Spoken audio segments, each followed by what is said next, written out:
for the North Tyne Mayor, Jamie Driscoll.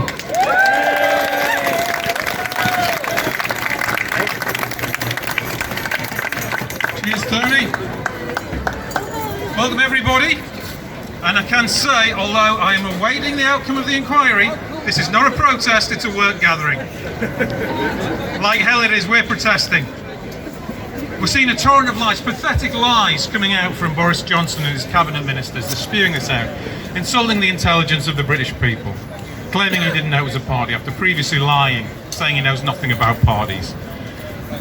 We're also seeing the Metropolitan Police refuse to investigate crimes where Johnson's admitted he was already there. Using this ludicrous excuse, we do not investigate historic crimes. As if, what, they time travel to investigate crimes?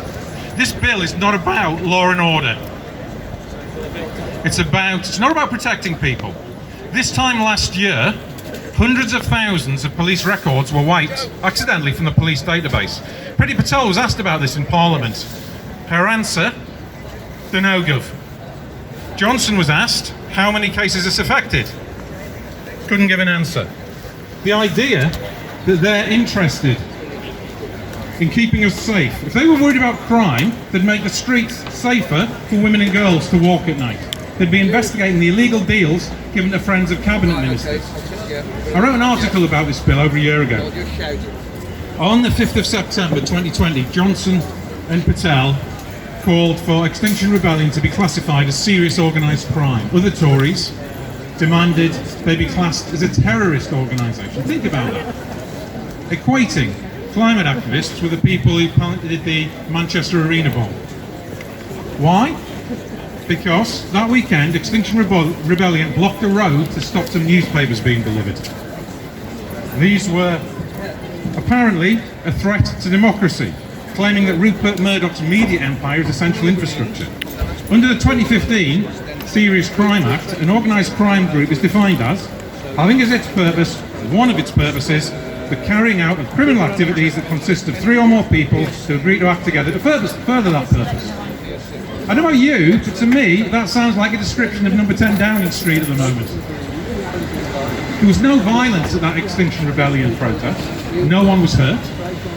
All Extinction Rebellion did was park some lorries in front of some gates and build a bamboo scaffold and chain themselves to it. And speaking as an engineer, I was actually really quite impressed by the engineering of that bamboo scaffold. They stopped one day's delivery of some newspapers, specifically Tory-supporting newspapers owned by billionaire foreign nationals who don't pay tax in our country. Now, some people might find Extinction Rebellion annoying. Fair enough. I support people's right to be peacefully annoyed at other people. But that doesn't make them terrorists or a threat to democracy. Murdoch's News International already has legal recourse against Extinction Rebellion activists. Like anyone else who's inconvenienced or experiences financial loss, they can sue. The law already gives them that power. They do not need to change the law. Serious organised crime is drug smuggling and forcing trafficked women into prostitution and murdering people. Technical pause. Given the level of violent crime that occurs in this country, I think there's a long list of people we need to deal with before we start criminalising protesters. Personally, I find right-wing journalists annoying. Those people who peddle racism and hate and division and xenophobia, and who denigrate the poor and the oppressed. I still wouldn't claim that Murdoch's News International is serious organised crime, even though the phone hacking scandal was, of course, serious, organised and criminal.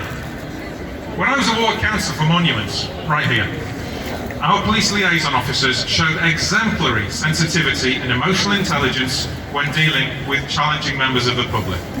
We know, though, that any organisation can have bad individuals in it, as we saw with Wayne Couzens and the rape and murder of Sarah Everard. And that's the age-old question asked by the Roman satirist Juvenal. Roughly translates at, who will police the police? Well, Home Secretary Priti Patel's response is that she shall police herself. This bill going through Parliament gives her the power to make new laws without new acts of Parliament and decide what should constitute illegal protest.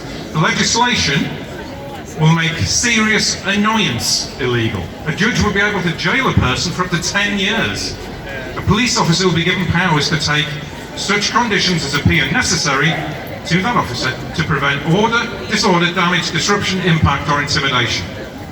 Did you notice the word impact snuck in there? What the hell is the point of a protest that has no impact? This legislation should be renamed the Father Ted Bill. Down with this sort of thing, careful now. That's all that's going to be allowed. It took until 2012 for the Hillsborough families to get justice for the 1989 tragedy. For years, senior police officers pressured, and the sitting government pressured ordinary line officers to lie and shift the blame. Just 7 miles down the road was Orgreave, site of another police cover-up blamed on the victims, with collusion of hostile elements of the media.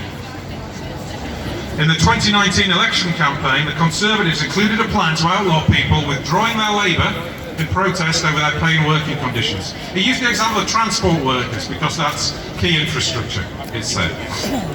There's about 1.5 million transport workers in this country, a workforce of over 30 million. Well, most workers could be categorised as essential under such a law. Health workers, education employees, refuse workers, retail workers, delivery staff, postal, telecoms. The right to withdraw your labour to strike is a foundation stone of a free society. Taking this away has a name. It's called forced labour. And the real trick that's being played on the British people here is this idea that protesters are separate from ordinary people. So to paraphrase Monty Python, what have protests ever done for us? Well, they've given us the right to vote. The suffragettes, all the protests over racism and discrimination and disability rights and gay rights, all of these have advanced the agenda. And trade unions. Trade unions were only decriminalised in 1875. And they were tied up with reforms to voting rights. For centuries, working people who didn't own land couldn't vote. Because if you didn't own part of the country, ran the argument, you got no say in its future.